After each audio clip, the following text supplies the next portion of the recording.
Let's talk about a feeling, an emotional experience that is so intense it can honestly feel like a physical blow. It's that overwhelming, crushing pain that comes from what feels like rejection or criticism, even if it's super small. A lot of us feel this, but almost nobody knows what to call it. So today, we're going to give it a name. Seriously, just think about it for a second. Have you ever had a day where one little offhand comment from someone just completely wrecks you? I mean, it sends you into this spiral of shame and hurt, and it feels so much bigger than whatever was actually said. You find yourself just replaying it over and over in your head, totally unable to shake it. Okay, here's the scene for you. Imagine you poured your soul into a huge project at work, and your boss loves it. They're singing your praises, telling you 9 amazing things you did, but then they add one tiny, gentle suggestion for how to tweak it next time. And just like that, all the praise vanishes. That one little critique is all you can hear. It's so loud it feels like a personal attack, and the whole drive home you're just trying your best not to cry. If that feels even a little bit familiar, then you're in the right place, and what we talk about next is going to make so much sense. So what on earth is this intense reaction? Well, it's time to give this pain a proper name. Because, the second you can actually name what you're feeling, you can start to understand it. And once you can understand it, you can finally start to get a handle on it. This is called rejection-sensitive dysphoria, or RSD for short. Now, the most important word in this whole definition is perception. It doesn't actually matter if the rejection was real or if you just perceived it as rejection. For your brain, the emotional fallout is exactly the same. This sudden, overwhelming tidal wave of pain that gets triggered by the tiniest hint of disapproval. And this isn't some new agey term. It was first coined by a doctor, Dr. William Dodson, and he was really specific about what it felt like.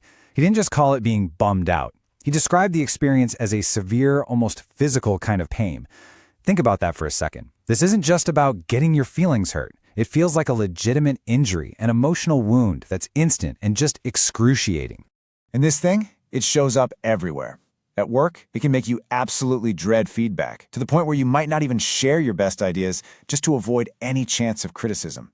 In your love life, oh yeah, it's that constant, gut-wrenching overanalysis of every single text message, being totally convinced that a 2-hour delay in their reply means it's over.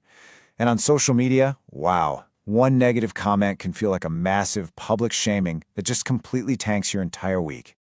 Okay, so why does this happen? The most important thing I'm going to say today is this. This is not a character flaw. It's not you being weak or too sensitive. This is about how your brain is quite literally wired. So researchers have actually linked RSD directly to the brain's emotional regulation center, and it shows up a lot in people with ADHD. Why? Well, it seems to have to do with how their brains handle dopamine. That's the feel-good chemical that's all about reward and motivation. When they get approval, that dopamine reward feels amazing.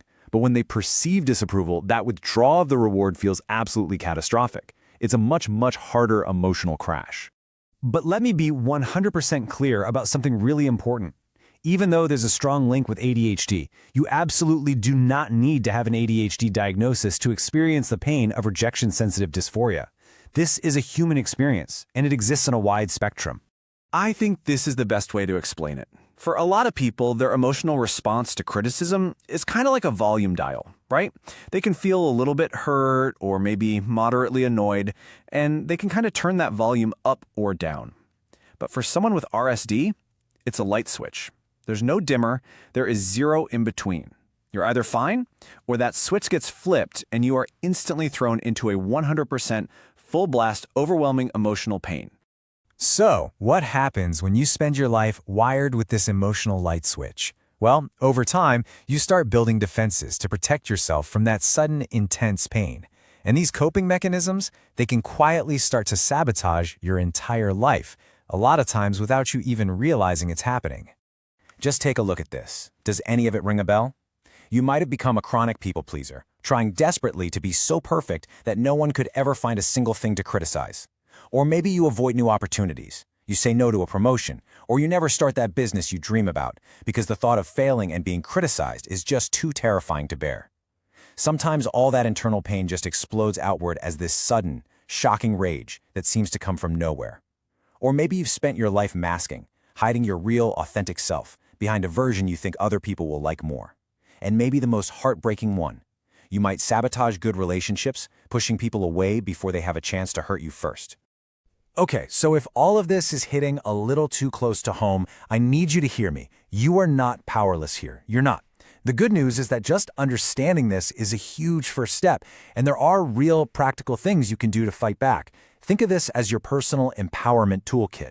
Let's break it down. First, the moment you feel that wave of pain hit, I want you to just name it, out loud or in your head. Say, this is RSD. This feeling is my brain's wiring.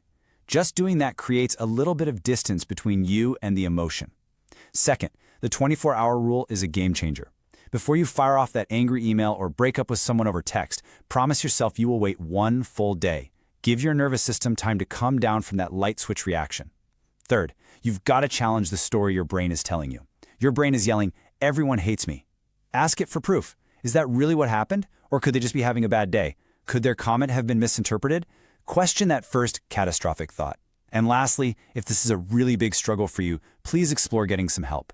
Certain types of therapy like DBT are incredibly helpful. And for some people, medication for things like ADHD can be absolutely life-changing. So, when all is said and done, the single most important thing to take away from our time together is right here. If this is your experience, you are not broken.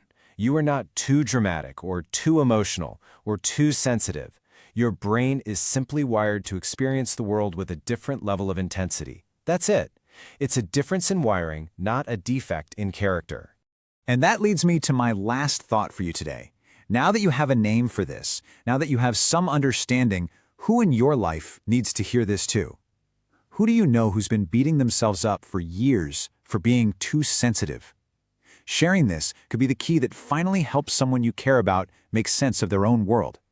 It's a huge act of kindness for them and honestly for yourself too. Thanks for listening.